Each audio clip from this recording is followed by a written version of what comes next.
Lawrence Bell said he was a brain surgeon, respected, retired, and brilliant. But when a neighbor's dog uncovered human bones behind his shed, the truth unraveled. Lawrence Bell never existed. Behind the name was Allen Granger, a man with no license, no medical training, and a hidden basement built for horrors no one could have imagined. Dr. Lawrence Bell arrived in Redwood Pines in early spring of 2016, driving a silver Mercedes and wearing a smile that put the entire neighborhood at ease. He moved into a recently renovated two-story house on Birch Lane, a quiet cul-de-sac lined with trimmed hedges and children's bicycles left on lawns. From the moment he introduced himself, people were impressed. He claimed to be a retired brain surgeon once affiliated with a prestigious hospital in Seattle, now enjoying a slower pace of life after a demanding medical career. His handshake was firm, his voice calm and measured. There was nothing unusual about him, at least not at first. Residents welcomed him easily. He donated generously to local fundraisers, offered to check blood pressure for elderly neighbors, and even volunteered to give a presentation about brain health at the local library. The talk never happened. He said he had a last-minute commitment, but no one thought anything of it. After all, he looked the part. His home office, visible through the large front window, was filled with thick medical textbooks and framed anatomical diagrams. A white coat hung neatly on a hook behind his desk. He had a coffee mug that read, "Trust me, I'm a doctor." No one questioned why they never saw him leave for work. When asked, he explained that he was writing a book about advancements in neurosurgery, and that most of his work was done online. He said hospitals often consulted him remotely, valuing his experience and insight. People accepted it without hesitation. He was polite, private, and gave no reason to doubt him.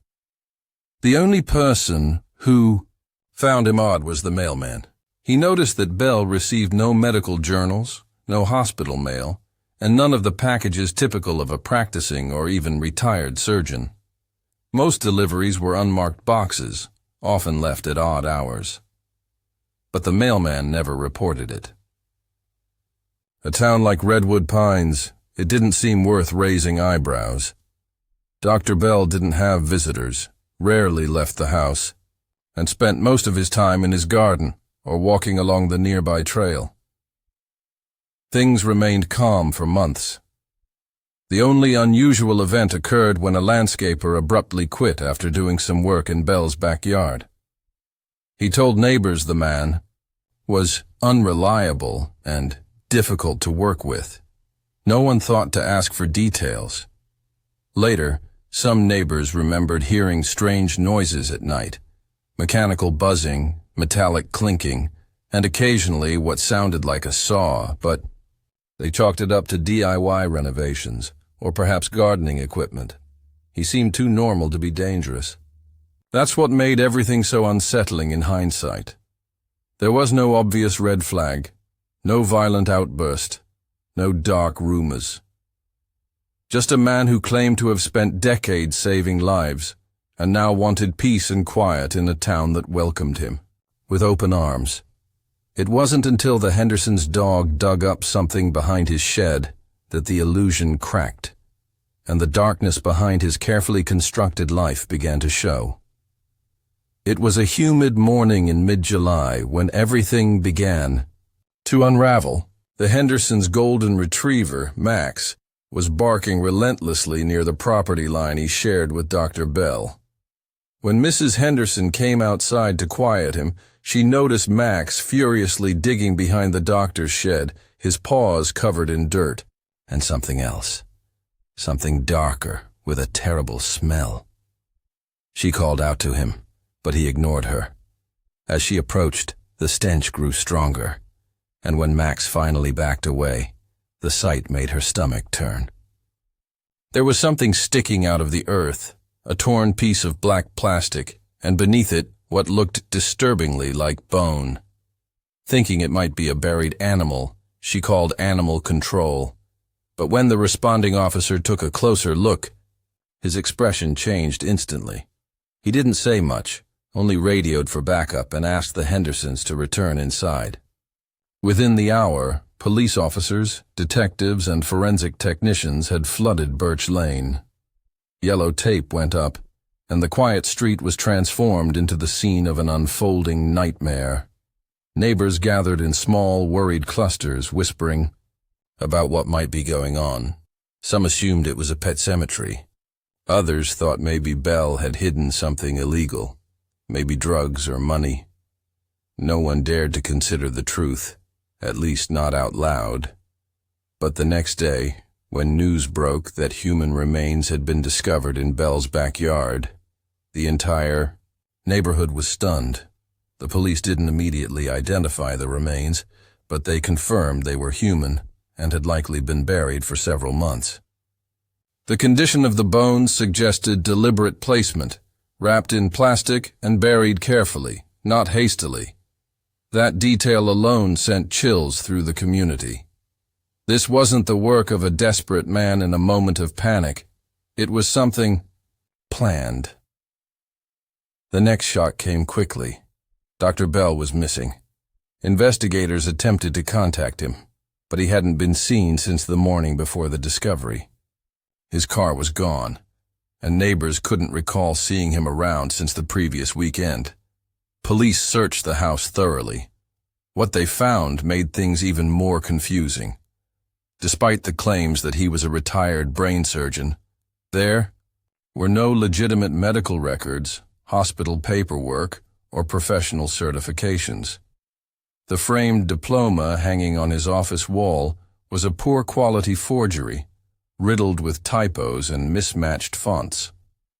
His bookshelf, once so impressive, was filled with outdated or fictional titles, some of them clearly self-published. As police continued their search, they found more disturbing signs. His basement door was padlocked from the outside, and when they forced it open, they found a surgical table, some rusted medical tools, and thick plastic sheets covering the walls like a scene out of a horror movie. This was no retired doctor's workspace. Whatever he had been doing in that house had nothing to do with healing. The story spread like wildfire. Local news vans lined the streets. Residents struggled to make sense of it. How could someone so respected, so seemingly normal, turn out to be a fraud? And more importantly, what else was hidden beneath the surface of Birch Lane? As the investigation deepened, so did the mystery of who Dr. Lawrence Bell really was.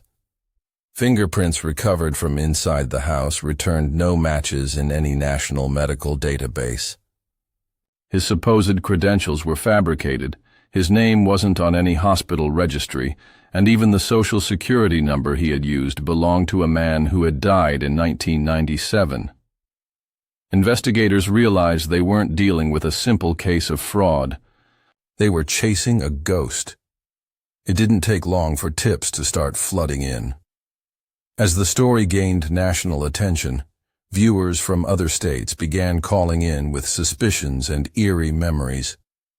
One woman from Reno claimed she recognized Bell as a man who had gone by the name Carl Givens, a funeral home assistant who had disappeared just days after a scandal involving a missing body. Another woman from Tucson said he had once introduced himself as Jeff Hartley, a psychologist who fled after malpractice complaints were filed against him. The photos were compared. The eyes were the same. So was the smile. The man calling himself Dr. Bell had used at least 5 different names over the past 2 decades. His real name, it turned out, was Allen Granger, born in Ohio in 1971. Granger's record, once uncovered, read like a blueprint for deception. He had never completed any higher education. Instead, he spent years drifting between states, taking on roles that allowed him to blend in and earn people's trust. funeral assistant, home nurse, grief counselor, and more than once doctor. His victims were often vulnerable people, elderly, neighbors, grieving families, lonely women. He stayed just long enough to gain access to their homes or their routines before disappearing without a trace. What made him hard to track was his ability to change identities and create entirely new histories for himself, complete with forged documents and rehearsed backstories. Back in Redwood Pines, the discovery of human remains reignited cold cases in multiple states. Forensic analysts began comparing dental records and DNA from the backyard body with missing persons databases. Eventually, 3 sets of remains were confirmed. One belonged to a 27-year-old nurse from Kansas who vanished in 2012. Another was a retired teacher from Oregon, last seen in 2008. The third victim had never even been reported missing. Her identity remained unknown, and no family ever came forward to claim her. All 3 victims had one thing in common. They had lived in cities where Granger had once resided under different names. Police pieced together his movements, building a chilling timeline of manipulation, deceit, and murder that stretched over nearly 2 decades. But the motive remained murky. None of the victims had been robbed. There were no clear signs of revenge, financial gain, or jealousy. It seemed that Granger didn't kill for necessity. He killed to satisfy a darker obsession. As the manhunt intensified, one thing became clear. Allen Granger wasn't just impersonating a doctor. He was using his fake identity to lure in victims and hide his crimes behind the image of a respected professional. The calm, smiling man who once offered medical advice at community picnics was, in reality, one of the most cunning and dangerous predators the town, or perhaps the country, had ever seen. 3 weeks into the investigation, with Allen Granger still on the run, detectives made a breakthrough that would shift the case from horrifying to almost unbelievable. During a second sweep of the property, a forensic technician noticed faint scuff marks on the floor of the pantry. The boards were uneven, and one was slightly raised. When officers pried it up, they found a hidden latch. Beneath it was a narrow staircase leading down to a hidden room, a space that didn't appear on any house plans. The air below was stale and cold, untouched for what seemed like months. At the bottom of the stairs, investigators entered a room wrapped entirely in plastic sheeting. The walls, floor, and even the ceiling were covered, the kind of setup typically seen in crime thrillers or horror movies. But this wasn't fiction. This was real, and it was worse than anyone had imagined. In the center of the room stood a rusted stainless steel table, stained and scarred with deep grooves. Surgical tools were neatly arranged on a side tray, including bone saws, scalpels, syringes, and clamps. Several of the tools were modified in strange, crude ways, handles extended or blunted edges sharpened to unnatural points. There was also a set of restraints bolted into the table, designed to hold a person down. On one wall hung a series of photographs, each pinned carefully and labeled with handwritten notes. Some showed open skulls, others exposed tissue, and in a few, the subjects were clearly still alive. Worse yet, in a metal cabinet against the back wall, detectives found dozens of notebooks. Each was filled with small, obsessive handwriting, diagrams of the human brain, notes on surgical techniques, and logs of procedures. But the writing made little medical sense. Granger wrote about accessing memories through the frontal lobe, unlocking thoughts, and using pain as a way to reach higher cognitive clarity. None of it aligned with real medical science. Instead, it read like the ramblings of someone desperately trying to mimic what he thought a surgeon might sound like. Someone trying to teach himself surgery with no formal education, using human subjects in the process. The notes referenced Patient A, Trial 2, and other coded entries, some of which were accompanied by dates. By cross-referencing those dates with missing person reports, police identified at least one victim mentioned in the journals. Another chilling entry read, Initial paralysis successful, no vocal resistance, proceeded with cranial incision. Next time, reduced dosage. It became clear that Granger had been experimenting, testing methods on living victims while keeping them restrained in that basement. One journal was dated just a week before the remains were found. It contained sketches of a new procedure and a note that said, Still too messy, next time in the woods. This led officers to search a nearby forest, where they discovered a fourth burial site. The remains, partially decomposed, were wrapped in the same black plastic as those behind his shed. With each discovery, the story of Allen Granger grew darker. He hadn't simply been posing as a doctor. He had been practicing in the most horrifying way imaginable. He believed he was on the verge of a breakthrough, not in medicine, but in something else, something twisted. A man with no qualifications, no training, and no conscience had turned his home into a private lab of terror, and the worst part was that they still didn't know how many had entered that basement and never come back out. Allen Granger was found 46 days after the discovery in Redwood Pines. He was arrested in a roadside diner outside a small town in Idaho, alone and calm, eating a plate of eggs as if nothing had happened. A waitress recognized him from a photo she'd seen online and quietly called the police. When they arrived, he didn't run or resist. He placed his hands on the table and waited. It was as if he had expected it all along. Back in California, the news of his capture swept through the community with equal parts relief and horror.